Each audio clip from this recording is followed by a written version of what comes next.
Here's your host, Stephen K. Bannon.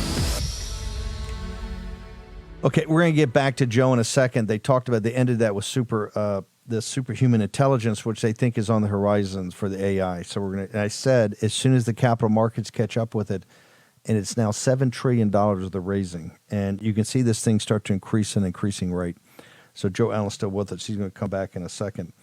And this is why everybody that can get there should go to cpac.org/worm. The ticket's under $100 if you come as a War Room Posse, $95. We're also going to do the Force Multiplier Academy on Wednesday. Make sure you go to our site, warroom.org, go to the events, just sign up, get to Grace or Mo, or DM them, get up on the chat rooms, get to them on Getter or Rumble, all of it. One of the major speakers that are giving a keynote is Congressman Byron Donalds from Florida 19. Congressman Donalds, as we said earlier, Jake Sherman's punch bowl, which I think is the best, they follow the Hill better than anybody, had an explosive story this morning about what Andy Biggs was talking about yesterday when he came on the show when he had left the meeting. Congressman Donalds now joins us. Congressman, thank you so much. It looked like you took some leadership in this, talking to the Cardinals, to the others, and said, guys, and we showed the chart earlier that shows $2 trillion deficits in perpetuity. You basically said, hey, we got to get a reality check here, and we need to start making decisions for the American people. Can you tell us, I don't want to give up any confidences, but can you tell us what's going on in Capitol Hill, sir? Well, look, what's happening on the Hill is really a battle in the House Republican Conference between a lot of your appropriators and some of the defense members who don't want to disrupt the flow of federal spending. They don't see how if Joe, and I really believe it's Joe Biden would shut the government down, because our request would essentially be you fund the government, you try to cut where you can, but you also put in the requirements for border security. Chuck Schumer would kill that bill. Joe Biden would veto that bill. So essentially they would be shutting down the government because they don't want to secure the nation. So my argument is this is the time and the opportunity to have that political fight, if you will, for the American people, because it's Joe Biden who would decide that Mount Rushmore can be closed so the southern border can be open. I think that the issue is, a lot of other members in the conference feel that we won't win that fight because we didn't win the Obamacare fight, or when President Trump shut the country down over the border wall. That didn't work out our way. The Democrats tried to do it for DACA. That didn't go their way. And so they're looking at the past battles and saying it won't work here. My argument is, we can't just keep living the last war. You have to look at the dynamics as they exist today. And look, I just heard Eli on, and Eli's spot on. Border security is the number one issue in the country. Republican, independent, Democrat, black, white, Hispanic, it doesn't matter. Number two, Joe Biden cannot defend his position. And because he can't defend his position, and also because, frankly, he can't speak publicly for an extended period of time, there is nobody in control over the bully pulpit. And the Speaker of the House has a golden opportunity to be the leader in the country right now, because we're suffering from no leadership at all. I would actually argue, if you go back and look at aftermaths of some of those big shutdowns, we actually picked up seats in the House. But that's for another day. I want to go back to your logic, because it's quite brilliant. It's simple. Let's hit rewind. Talk about how it's not Byron Donalds shutting down the government. It's not Speaker Johnson. It's not MAGA, the MAGA forces in the House, or the Republicans. It's Joe Biden and his group shutting down. Walk us through the logic of how you get there. The logic is very straightforward. Number one, at this point, we understand and concede you're going to fund the government to some level of degree, not what I want. I want to cut spending much more, but I understand that's not going to happen with where we are. But border security is the primary function of the federal government. The states would have never ratified the Constitution if the federal government was just going to leave the country open to invasion. It never would have been ratified, Steve. You know this. All of your viewers know this. So our position is simple. But essentially, we'll give you the money, but do your job. But if you're not going to do your job, we're not going to release new money. In that environment, Joe Biden's going to say, well, I don't want to do that deal. So in other words, I'm not signing anything. Or really what will happen is Chuck Schumer would block it in the Senate for even getting a vote or even going up for debate in the Senate. Once that happens, they've made a decision to shut the government down because they do not want to do the job of securing the United States of America, which is the number one job of the federal government. Congressman Donalds, do you believe if we came to that on the evening of March 1st, would you be prepared? Do you believe you could go on national TV and MSNBC and CNN and be one of the few that could carry the day, take this message to the American people about exactly what the real financial condition of the country is, what's really happening on the border?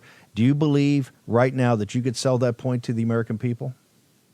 Oh, no, I know I can do that because two things. One, the media can't make a cogent argument for why what's happening in Detroit, in Denver, in Boston, in New York, in Chicago is okay. They can't even make that argument. They're scared to walk down the streets of those cities themselves. That's first. Second, it's not just me. You have Congressman Gates. You have Congresswoman Marjorie Taylor Greene. You have a lot of members up here, Jim Jordan, et cetera, who can make that argument if we're given the platform to do so.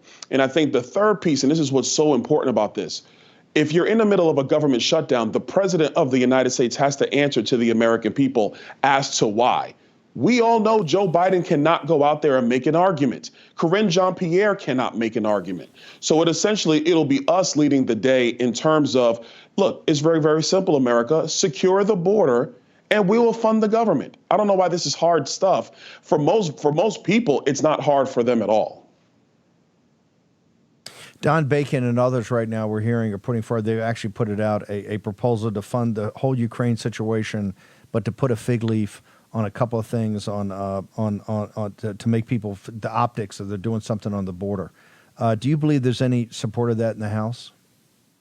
No, I don't think so. I don't think that's going to go anywhere. I've heard a little bit about that proposal. Essentially will be remain in Mexico at the discretion of Mayorkas and but only be in effect for 1 year. I mean, that's just a joke. That's a non-starter. So I don't think that's going to go anywhere. I don't even think they could bring a rule to the floor for a package like that. So I'm not going to totally get into that package. I just don't think it's going to happen. Right now, this is a question of, and I said this to the speaker directly, just make a decision on which way you want us to go. If we're going to get into a shutdown battle over border security, let's do that. Let's get ready. Let's be prepared. If we're not, then let's just go campaign for November, CR the government and move on. And then let's just go campaign in November and try to find ways to get a majority back and put President Trump back in office. But I firmly believe that you have to make a clear and distinct argument in front of the American people. It has to be about that the primary job of this government is to secure the nation, secure its people. Joe Biden has failed at that, and now he's trying to gaslight the American people with that stupid bill that came out of the Senate, which was going to do next to nothing. Actually, it was going to codify what Joe Biden's been doing this entire time. We can make that argument, and I truly believe we can win that argument, but you got to have Republican leadership step up and say, let's go, let's do what's right behind for the American people. Steve, let me add this. I think the point of this meeting that got really heated was we were talking about funding levels, and I'll admit it, I lost my cool. Joe Biden's going to let 3 more million people in this year on top of the 7 million. Like, our cities and our states cannot handle that flow. They can't handle what's going to happen to school districts, which is already happening. You got kids who are poor in this country who are already a year or two behind because of the stupid COVID-19 shutdown policies in our schools. And now you're putting migrant children in these schools, and they either have no schooling at all or they're multiple years behind. So you're hurting the education and future prospects of American children. Our cities cannot handle the flow. Shelters are overrun. Even in the sanctuary cities, they're now begging for money because they don't have enough for public services for their own citizens, and now they have illegal immigrants in there. I mean, this does not work. And if you tell Joe Biden and the Senate, hey, we're just going to fund the government, frankly, to the level that they want, by the way, but we're going to fight over the Ukraine supplemental, that's not the leverage point that they believe it is. The Ukraine supplemental is not going to be enough to get border security measures that we need in the United States. The only way you do that is with federal spending. Before we leave, I know you're uniquely close to your district, and your district is one of the most robust districts and vibrant districts in the country. What do your constituents tell you about this entire situation? Look, my constituents, and look, I live in Naples, Florida, beautiful place. Everybody comes down there. My constituency, they want the border secured. They want the Constitution followed. And then after that, they just want to be left alone.